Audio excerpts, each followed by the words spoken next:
Thank you for joining me today for Women's Health Week. Can I get you to introduce yourself, please? Hi, my name's Andie. I use they, them pronouns, and I also identify as non-binary.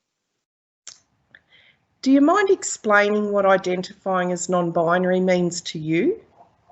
So to me, non-binary means that I don't identify as my birth gender, but I also don't identify as male, so I'm sort of in the middle there. And it can be a little bit of still trying to figure out where exactly I sit, but I see gender as more of a spectrum, and sometimes I can move between that. Thank you, Andie. It's important to recognise that even though a person is non-binary, it's still important to have the appropriate screening tests to look after your physical health. Could you tell us a bit about some of those screenings that you would encourage people to have? So I encourage that even if they can be a little bit distressing for the time, remembering what parts you do have, even if you don't identify with those things, you need to remember that they are a part of you and it's an important part of your health to keep them checked and keep them healthy. So one of the really important ones is when you're 25 to have your cervical screenings, and also having regular breast checks to make sure there's no lumps or bumps or nasties. And I try to do that myself, but if I have some concerns, then I talk to my GP or I could talk to a sexual health nurse. And also just making sure you're having regular STI checks and making sure that your birth control is the right one for you, because there's a lot out there, and making sure it's the right one that fits is something that's just one of the best things you can do.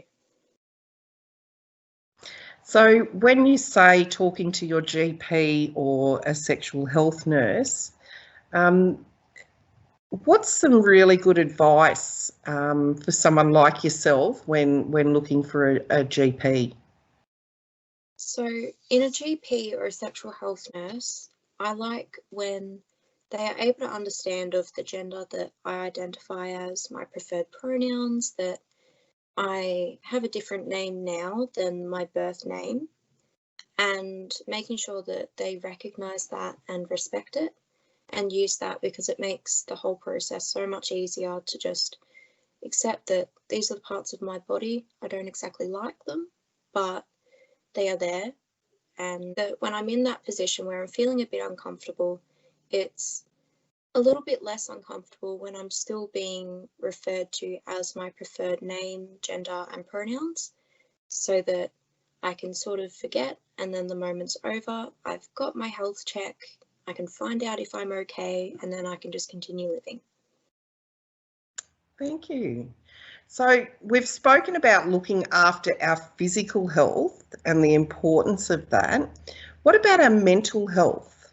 What are some of the ways that we can look after our mental health?